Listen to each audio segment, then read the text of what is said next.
Los procesos celulares son regulados por las enzimas que aceleran las reacciones. Existen 7 tipos de enzimas que se encargan de todas las reacciones del cuerpo. Entre ellas tenemos a las oxidorreductasas que mueven electrones, transferasas que mueven grupos funcionales, las hidrolasas que rompen moléculas utilizando agua, liasas que reacomodan o rompen moléculas, isomerasas que también llevan un reacomodo pero diferente que el de las liasas, las ligasas que unen moléculas utilizando ATP y las que mueven materiales a través de las membranas conocidas como trancasas. Estas enzimas pueden funcionar en un sentido o en otro. De hecho, pueden ser reversibles. Cuando una enzima no es reversible, esto es, no puede llevar el proceso de un lado a otro, se dice que es una enzima reguladora y hay que identificarlas en los procesos porque son muy importantes. Entre las enzimas, la explicación sobre las oxidorreductasas es que son enzimas que mueven electrones, las mueven a través de utilización de coenzimas para no liberar el electrón al medio. Cuando un sustrato tiene electrón se conoce como sustrato reducido, cuando no lo tiene se conoce como oxidado. La coenzima ayuda a que el electrón pase de un lado a otro sin quedar liberado y existen estas coenzimas como las más importantes, el NAD, NADP, FAD, FMN. Estas están en cantidades mínimas y cuando adquieren los electrones se vuelven agentes reductores y esta reducción se debe de acompañar siempre de hidrógeno. Siempre que hay electrones se debe de acompañar de hidrógeno. Como podemos ver, las dos primeras enzimas son derivados de la vitamina B3 o niacina y las dos últimas de la riboflavina. Por lo tanto, depende de las cantidades de estas vitaminas para ser sintetizadas. Y como necesitamos reciclarlas, pues tenemos que pasar de NAD a NADH y mantener cantidades de ambas balanceadas en la célula.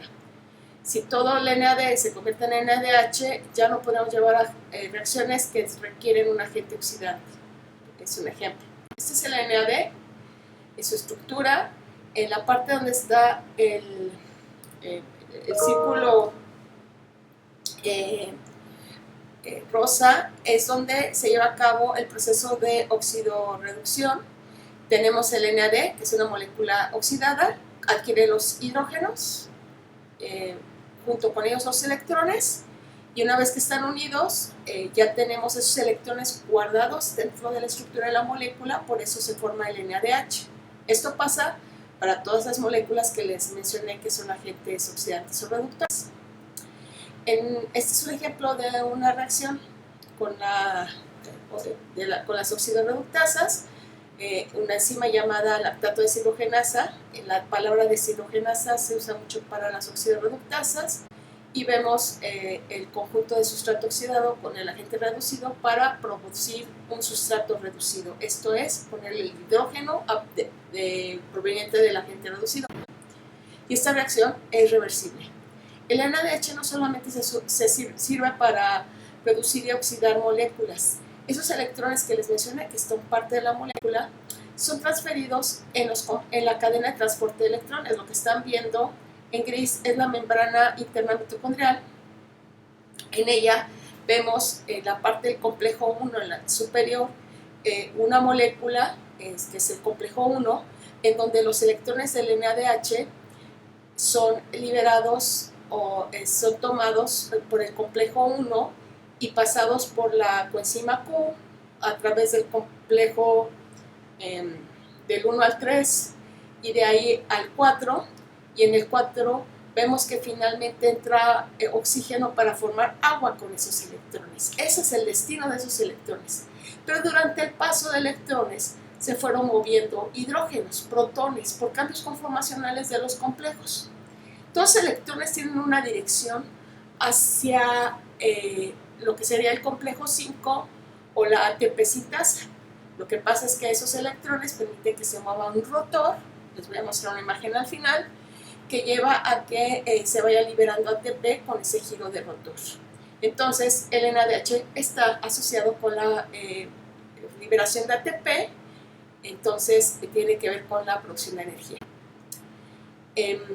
Otra molécula que también es un agente que puede ser, puede funcionar como un agente en la oxidorreducción es el NADPH o NADP. El NADP es igual que el NADH, nada más que tiene un fosfato extra. Lo podemos ver en la figura donde tenemos ese fosfato, y también tenemos la forma reducida y oxidada de esta molécula. El NADPH se forma en reacciones como la que estamos viendo, donde el glucosa 6-fosfato se transforma en fosfogluconato, y esta transformación hace que se produzca NADPH. El NADPH no tiene las mismas funciones que la NAD, como relacionadas a la energía. De hecho, tienen que ver con la síntesis de lípidos o proteger a la célula de las oxidorreducciones. O sea, el NADH no va a tener un papel similar que el NADH en el metabolismo o en la fisiología de las células. Existen otras dos moléculas como el FAD y el FMN, que lo que tienen de diferente con el NADH es un grupo flavina en su estructura, y como podemos ver aquí, esta flavina hace que la molécula sea más grande. Debo de decir que el NADH se encuentra libre en las células, no está unido a nada, pero el FAD o la flavina adenina-dinucleótido sí, siempre está en proteínas. Igual la flavina mononucleótido, que que tiene una estructura más pequeña. Aquí podemos ver dónde se encuentra cada una de ellas. De hecho, es parte de los complejos mitocondriales. En el complejo 1 vemos que hay flavina mononucleótido, y entonces que recibe esa molécula es la que recibe los hidrógenos a partir del NAD. Entonces, esa molécula a su vez los pasa a otros complejos hasta que llega a la coenzima Q, ese Q que vemos ahí, que es la que puede viajar hacia, como les comentaba, complejo 4 para formar con estos hidrógenos agua a partir de oxígeno. En el circulito rojo tenemos a donde está la flavina adenina-dinucleótido, que está en el complejo 2 de la cadena de transporte de electrones. Esta parte que dice succinato y fumarato, de hecho, es parte del ciclo de Krebs. Y pasa lo mismo con los electrones, se recogen dos electrones que pasan a flavina mononucleótido del complejo 2 y de ahí a la coenzima Q, con la misma historia de lo que pasó con el complejo 1. Las otras enzimas que tenemos que ver son las transferasas que pasan grupos de un lado a otro. Tenemos dos moléculas para empezar y dos moléculas al final, y una de las moléculas tiene lo que la otra tenía. Dos moléculas inicial, dos moléculas final, y podemos ver una típica transferencia donde se generan dos moléculas nuevas. Esa es la transferencia que hacen las transferasas. Hay unas transferasas llamadas quinasas que lo que transfieren son fosfatos. En este caso, el ATP tiene 3 fosfato. En esta reacción, donde están las quinasas, lo que se lleva a cabo es una fosforilación a nivel sustrato. Vemos que un fosfato se pega, en el sustrato se pega el fosfato proveniente del ATP. Esta reacción es entonces llevada a cabo por las quinasas. Aquí hay otra reacción donde tenemos a la creatina quinasa haciendo algo similar. Vemos que el ATP dona un fosfato para formar fosfocreatina. Siempre que tenemos reacciones donde hay ATP, debe de haber magnesio para estabilizar la reacción. De hecho, estabiliza, como lo podemos ver, las cargas negativas del ATP. Las siguientes enzimas son las hidrolasas, que lo que hacen usualmente es romper moléculas. Y cuando las rompe, las moléculas resultantes se quedan con parte de la molécula de agua, como lo vemos en el ejemplo. Aquí vemos, por ejemplo, una molécula llamada lactosa que está en la leche. Es un azúcar de la leche que requiere una enzima lactasa que está en el intestino y el agua para llevar a cabo la reacción. Esta hidrolasa, lactasa es una hidrolasa, va a romper la molécula y podemos ver claramente cómo la molécula de agua quedó en el hidrógeno de la glucosa y el hidroxilo en la galactosa. Puede ser al revés, pero el caso es de que una parte de la molécula de agua quede en una de las moléculas y otra en la otra parte. El siguiente tipo de enzimas, liasas, llevan a cabo dos procesos posibles. Uno es que estas enzimas suelen romper moléculas, son las únicas que a partir de un sustrato forman dos y de manera inversa dos forman uno, y que también pueden formar dobles enlaces si se deshidrata. Les voy a poner dos ejemplos. El primero, vemos cómo se rompe la molécula en dos. La fructosa en dihidroxiacetona y en glicerdaldehído fosfato. Y cómo como es reversible por el doble paso de las flechas, podemos a partir de estas dos formar una. Eso es lo que pasa cuando tenemos una aldolasa. También puede pasar lo siguiente. Si la molécula se deshidrata, formamos dobles enlaces en la parte interna entre los carbonos de la molécula, como podemos ver aquí, de fosfoglicerato o fosfonolpiruvato. Vemos el doble enlace a partir de la deshidratación que tenemos de la molécula. Si se hidrata, podríamos hacer el paso inverso de fosfonolpiruvato a fosfoglicerato. El siguiente tipo de enzimas van a cabo un reacomodo. Lo único que es mover lo que tiene la molécula sin meter ni sacar nada, solamente reacomodarla. De hecho, si contamos el número de carbonos, hidrógenos, oxígenos y fósforos de esta molécula, tendríamos el mismo número aquí que acá. Estas enzimas llamadas isomerasas, que nada más llevan cambio conformacional de la molécula, la estructura de la molécula, pues a veces requieren un cofactor como magnesio. Vemos que magnesio está involucrado en muchos procesos celulares importantes.